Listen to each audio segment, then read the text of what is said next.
I'm really happy to be here.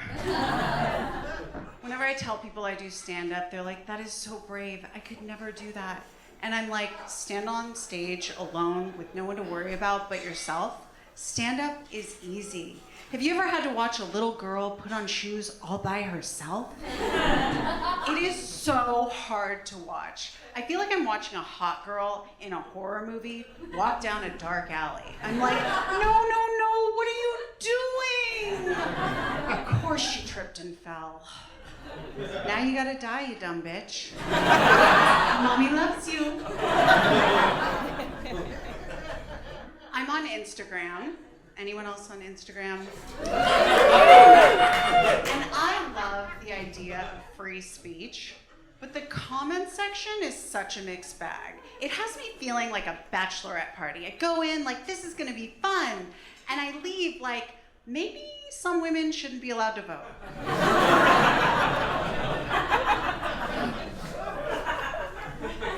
Thanks, Dana. My mom was a narcissist and would say things to me as a child like, thank God I have a pretty child. I just don't know what I would do if my child were ugly. Which is something I would never say to my daughter because she's not that pretty.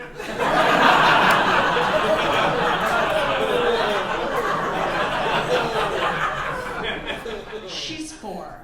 Sorry, she's a 4. She's 2 years old.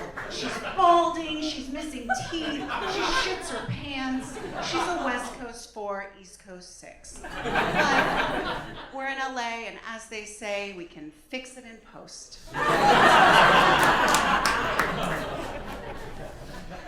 I didn't have great parenting role models, and you don't realize till after you have kids how much of your mom and dad's voice is still in your head. Like my daughter will be complaining about not wanting to brush her teeth, and the voice of my mom will be like, brush your fucking teeth or there will be consequences. And the voice of my dad will be like, I have a new family.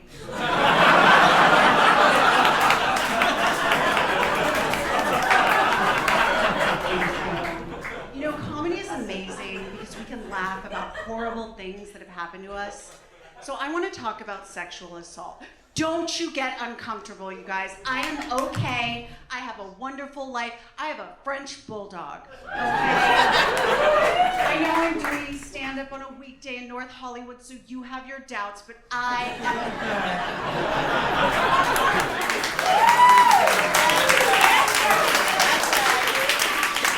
good. And this set is gonna be like whitewater rafting. I need you to get on board and stay on board. A long time ago, I was sexually assaulted, but don't worry, I immediately kept it in, didn't tell anyone, and let it ruin my self-esteem for 20 years. Most people are sexually assaulted by someone they know, and that was the case for me. I was sexually assaulted by someone very near and dear to me, my drug dealer. And I would have reported it. It's just so hard to find good coke. It's true. When you're sexually assaulted by someone you know, there's a part of you that feels like you should have done something to stop it, like you made a mistake. But even if that's true, people make mistakes. I have made so many mistakes. I did improv.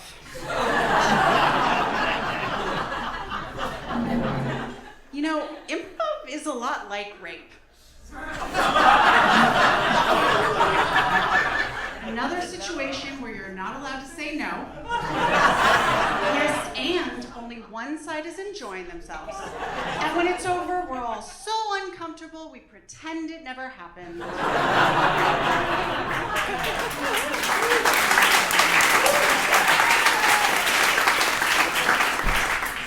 I still feel shame about doing improv.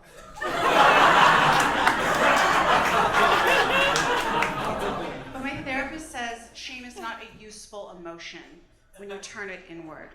But what if we turn it outward? What if we shame people who deserve to be shamed? People who do terrible things, like people who wear fedoras. 100%.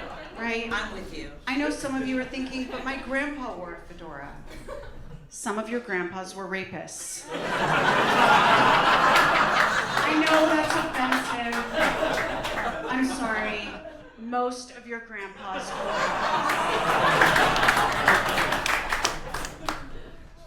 I don't do cocaine anymore. I do Instagram, which is way more addictive. And in Sobriety, there's a lot of talk about fear. They be right about it. And I remember thinking, my biggest fear was that I would never have fun again. And I'm here to tell you that I was wrong. Sobriety does not mean you will never have fun again. That's having kids. I'm Hillary Lowe. Follow me at Hi Hillary Lowe.